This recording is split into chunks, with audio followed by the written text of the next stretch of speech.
My ex-in-laws have moved into a fancy new apartment and seem to be enjoying their lives.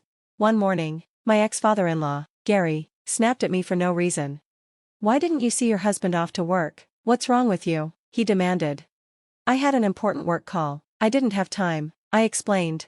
My ex-mother-in-law, Linda, stood nearby, smirking. "Working from home doesn't count as a real job. You know, you're just living off our son like a parasite," she said. Gary joined in.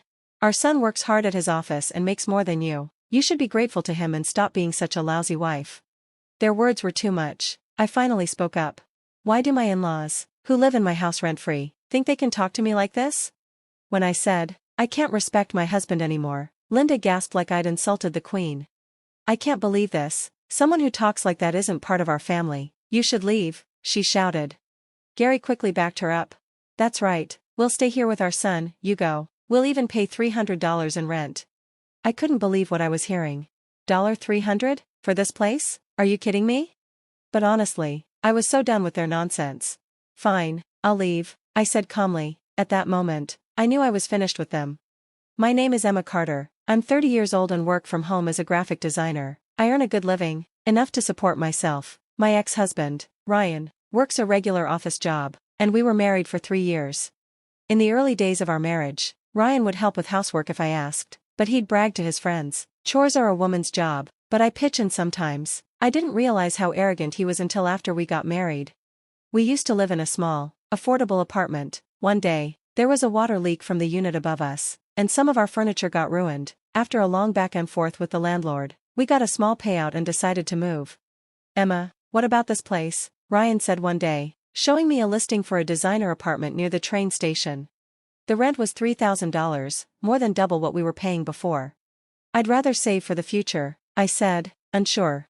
"But I've always wanted to live in a place like this," he insisted. "If we combine our incomes, we can afford it. Plus, it's a stylish place, and it might inspire you for your work. If it's too much, we can always move later, please?" I gave in, and we signed the lease under his name. I agreed to help with the rent. The apartment was beautiful, and I felt motivated to work harder, but my in-laws started showing up more often. Gary had retired early, so he was home all day, and Linda, who never worked, spent her time scrolling social media. They'd never treated me well. For example, when Ryan and I visited their old place, they'd act warm and welcoming to him while barely acknowledging me. "Ryan, so good to see you. Come in," they'd say, ignoring me. "Hi, Gary. Hi, Linda," I'd say politely. "Oh, Emma, you're here too," Linda would reply flatly, barely glancing at me. I'd end up standing there awkwardly while Gary barked, "Emma, go make some snacks."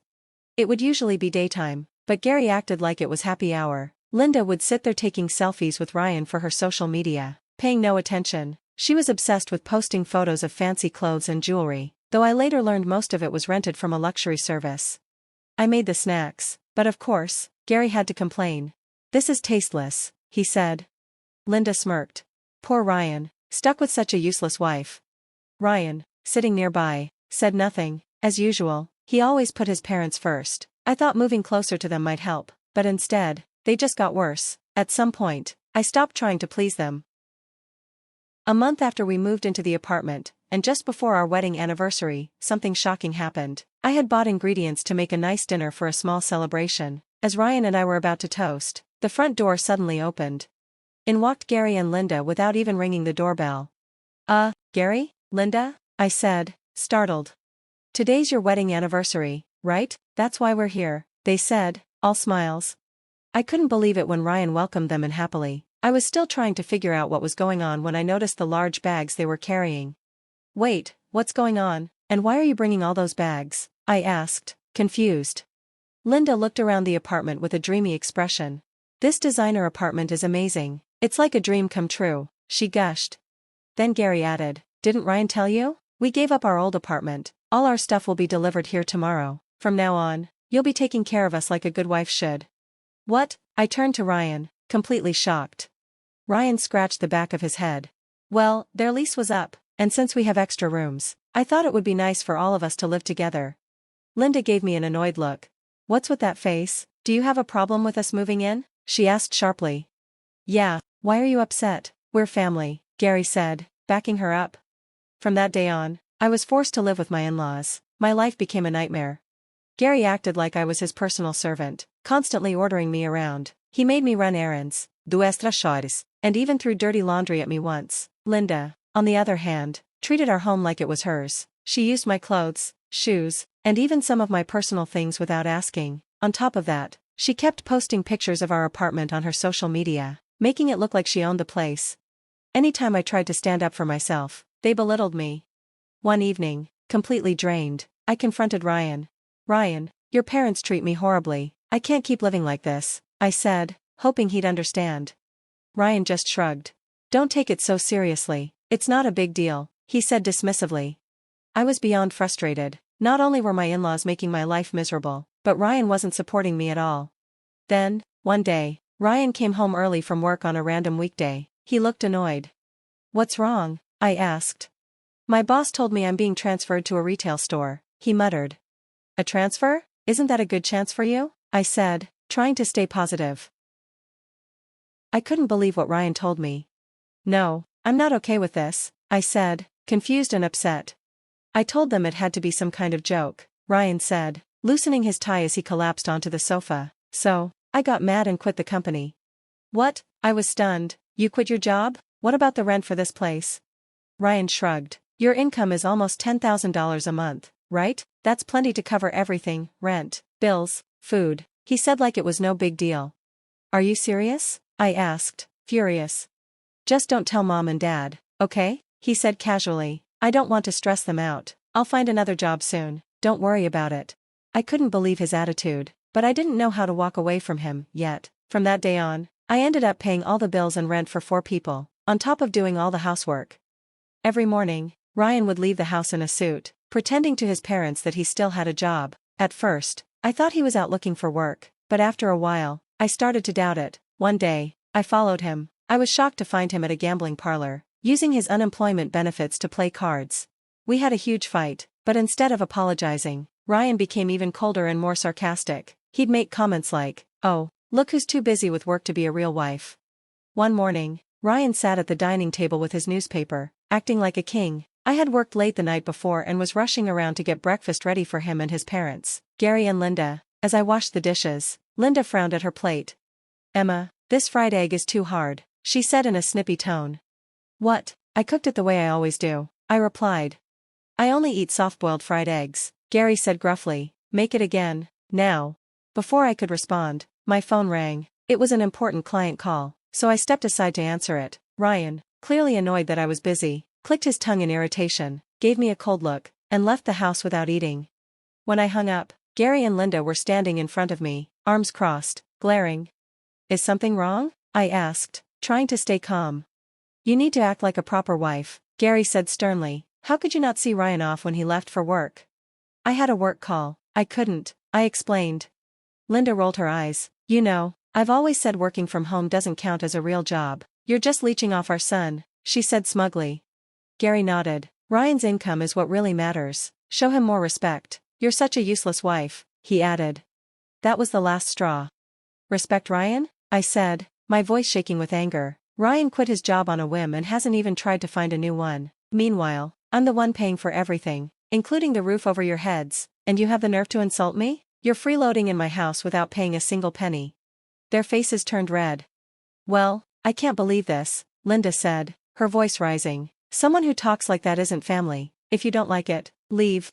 Gary backed her up. "That's right, we'll live here with Ryan. You should move out. We can pay $300 for rent if that's what you're worried about." I was stunned for a moment. $300 for rent? This place costs $3,000 a month. How are they this clueless? But I had made up my mind. I wasn't staying where I wasn't respected. "Understood, I'll leave," I said calmly, ignoring their glares and taunts. I packed my things and moved into a small, weekly rental apartment. It wasn't luxurious, but it was peaceful. Finally, I could focus on my work without being constantly criticized.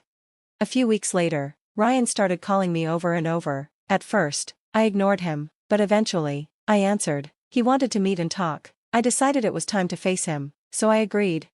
When I got to the restaurant, I was surprised to see Ryan had brought his parents with him. Before I could say anything, Ryan spoke up.